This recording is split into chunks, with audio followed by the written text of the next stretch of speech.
सभी आत्माओं को कोटि कोटि नमन। आज का जो हमारा विषय है वो कैसे तुरंत वापस लाएं अपनी खोई हुई या किसी ने चुरा ली है ध्यान और जाप की ऊर्जा को। तो जब भी साधक ध्यान भजन करता है तो यही उसका मेन पूंजी होती है, जो उसके साथ अध्यात्म की पूंजी जुड़ती रहती है।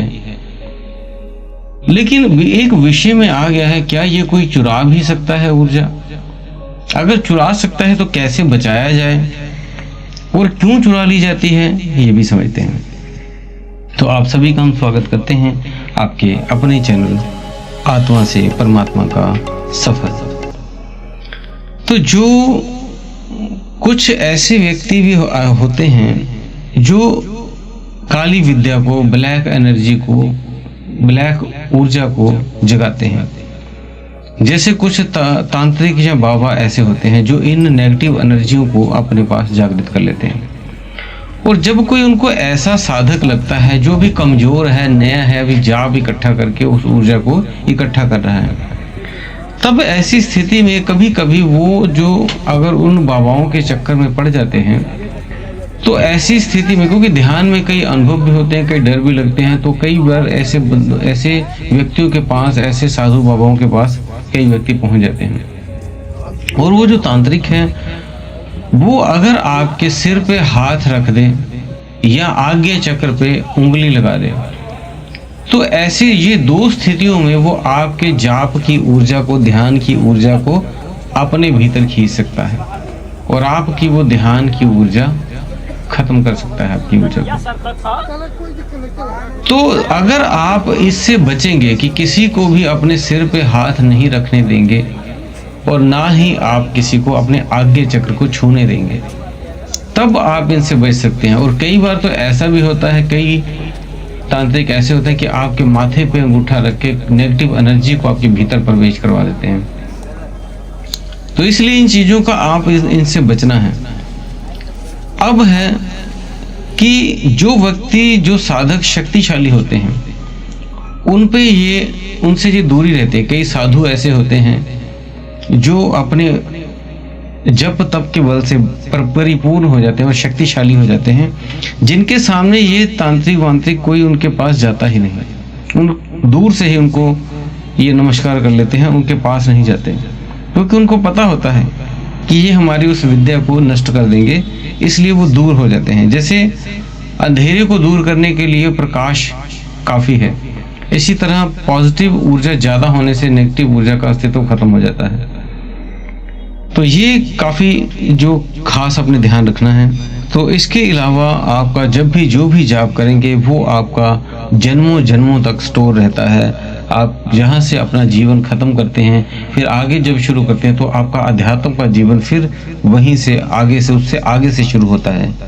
तो आपने चाहे वो नाम जप किया हुआ है, चाहे आपने कोई मंत्र जप किया हुआ है, चाहे आपने ध्यान साधना की हुई है, ये आपके हमेशा स्टोर हो जाती है, सेव हो जाती है हमेशा के लिए, जीवन से भी अगले जीवन, अगले जीवन से भी अगले जीवन तक। अब है ऐसा महसूस क्यों होता है साधकों को कि हमें कुछ ध्यान में मन नहीं लग रहा, अब ध्यान में भटक जा रहे हैं, अब कुछ और सोचे जा रहे हैं, तो क्या ध्यान हो नहीं रहा, क्या किसी ने कुछ कर दिया, क्या ध्यान हमारा नष्ट हो गया है, ऐसे कुछ सोचते हैं।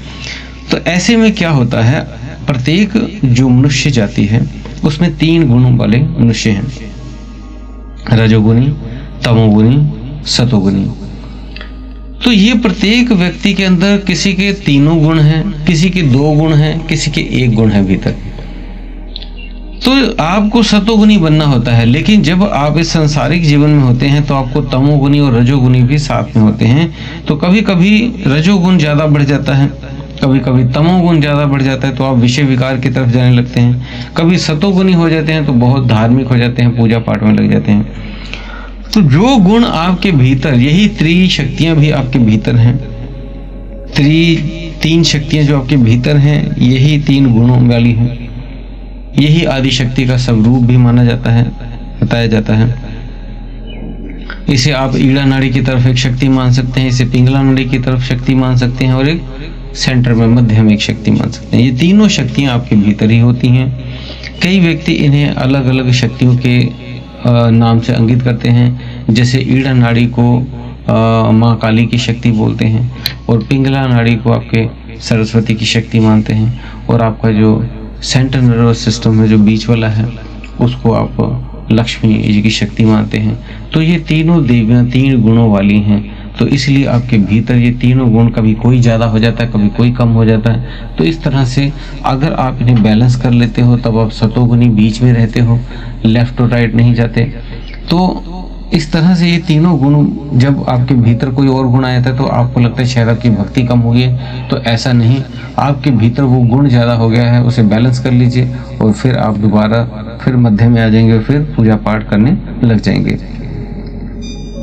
बस आपकी तरफ से यही चाहिए, आप बिल्कुल भी जिस भी परमात्मा, ईष्ट, भगवान जिसको भी आप मानते हैं उस पर पूर्ण विश्वास रखें और पूरा समर्पण रखें, तब जाके बात बननी शुरू होगी।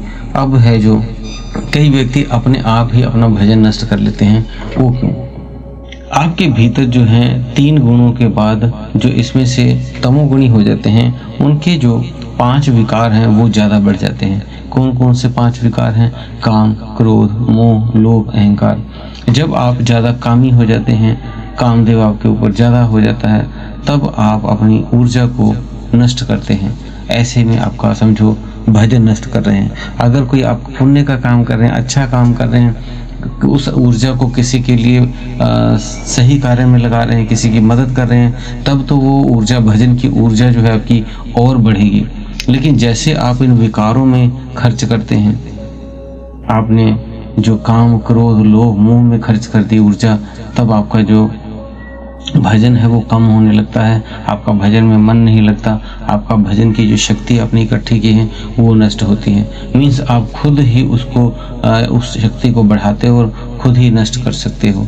तो ये आपको हमने जो आज बताया है, ये आपके कि कैसे आपका जाप चोरी होता है, कैसे उससे बचना है, कैसे आप स्वयं उस जाप को नष्ट करते हो, कैसे उससे बचना है, इन चीज़ों पे आपने बिल्कुल ध्यान रखना है ताकि आपका जो नाम भजन है वो ऐसे व्यर्थ में ना जाए। तो उम्मीद है दोस्तों दी हुई जानकारी से आप संतुष्ट होंगे। अगर आप हमारे चैनल पे नए हैं तो चैनल को सब्सक्राइब करके बेल बटन को दबा लें, और अगर आपको कोई प्रश्न होता है तो आप हमें कमेंट बॉक्स में लिख सकते हैं। इसी के साथ आप सभी से हम विदा लेते हैं। धन्यवाद।